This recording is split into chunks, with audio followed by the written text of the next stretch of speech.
Microfone Jovem Pan ao vivo agora nos Estados Unidos. O primeiro-ministro da Índia, Narendra Modi, conversou com o Volodymyr Zelensky, o presidente da Ucrânia, sobre a retirada dos estudantes indianos da Ucrânia. O que será que falaram as autoridades? Eliseu Caetano, bem-vindo com a gente aqui. Traga suas notícias nesse comecinho de semana. Boa segunda.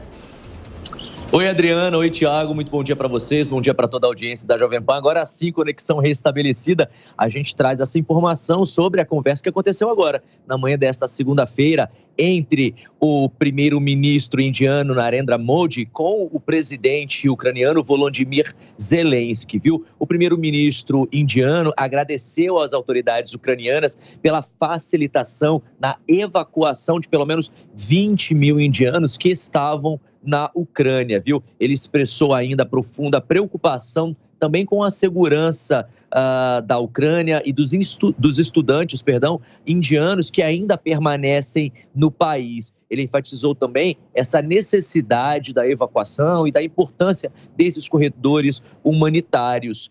Eles pediram ainda uma evacuação rápida e segura. Essas informações foram divulgadas há pouco através de um documento oficial do governo indiano, viu? A ligação, que aliás foi a segunda entre as duas autoridades desde que a Rússia começou essa invasão à Ucrânia, ocorre em meio aí aos esforços do governo indiano para tentar retirar pelo menos outros 700 estudantes indianos que ainda permanecem em solo ucraniano. Boa parte deles segue retida na cidade de Sumy, falando aqui na língua deles, Sama, que fica ali no nordeste da Ucrânia, pertinho da fronteira com a Rússia, ou seja, 12º dia de guerra da Rússia contra a Ucrânia, mais de 1,5 milhão de pessoas já deixaram a Ucrânia, o número pode chegar aí a pelo menos 5 milhões de refugiados, de acordo com a ONU, e agora o governo indiano tenta a retirada de outros 700 estudantes que ainda permanecem no país. Eu sigo aqui nos Estados Unidos acompanhando toda a movimentação e volto a qualquer momento no Jornal da Manhã ou ao longo da programação da Jovem Pan News. Eliseu, aproveitando a sua participação aqui, eu te pergunto em relação ao presidente dos Estados Unidos. Ele deve se pronunciar ainda hoje? Quais são as expectativas do presidente falar mais uma vez sobre a guerra na Ucrânia?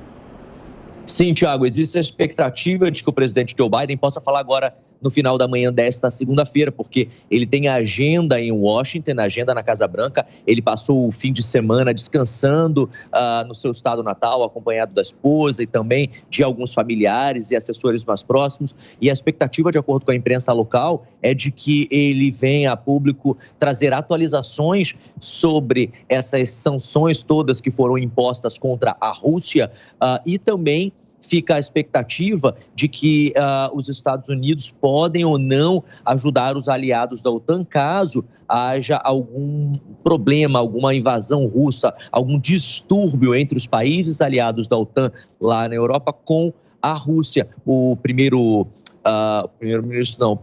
secretário de Estado dos Estados Unidos, o Antony Blinken, inclusive falou ainda há pouco em transmissão, que a gente trouxe também aqui na Jovem Pan News, ele disse o seguinte: os Estados Unidos vão sim apoiar os países membros da OTAN caso haja aí um distúrbio com a Rússia. Então, aposta-se por aqui de que Joe Biden deve continuar esse assunto caso os países aliados se sintam aí incomodados com as falas do Kremlin, que tem dito ao longo dos últimos dias o seguinte, que ninguém vai literalmente se meter, intermediar essa confusão entre a Rússia e a Ucrânia. Então isso já está gerando um mal-estar ali entre os países que estão tentando ajudar, obviamente, que estão tentando intermediar. A gente viu cenas de terror aí ao longo de todo o fim de semana, não é verdade? De inclusive civis sendo mortos, crianças, idosos, cenas horríveis que a gente, enfim, lamenta muito. E daí o Kremlin tem dito que não quer nenhum tipo de ajuda nesse sentido e os Estados Unidos, é claro, estão acompanhando isso bem de perto.